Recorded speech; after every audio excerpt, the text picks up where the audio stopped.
Sabirabad rayonunda dəhşətli hadisə baş verib, evin yanması nəticəsində 4 nəfər həyatını itirib.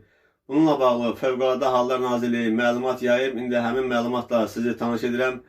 Fövqəladə Hallar Nazirliyinin yaydığı məlumata görə Sabirabad rayonunun Muğan Gəncəli kəndində fərdi yaşayış evində yanğın olması barədə ilkin məlumat daxil olub. Məlumatla bağlı Nazirliyin müvafiq xilasetmə qüvvələri yanğın yerinə cəlb olunub. İlkin məlumata əsasən yanğın 2 mərtəbəli fərdi yaşayış evində baş verib.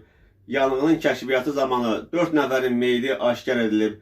Yanğın söndürülüb, ətrafda olan tikililər yanğından mühafizə olunub.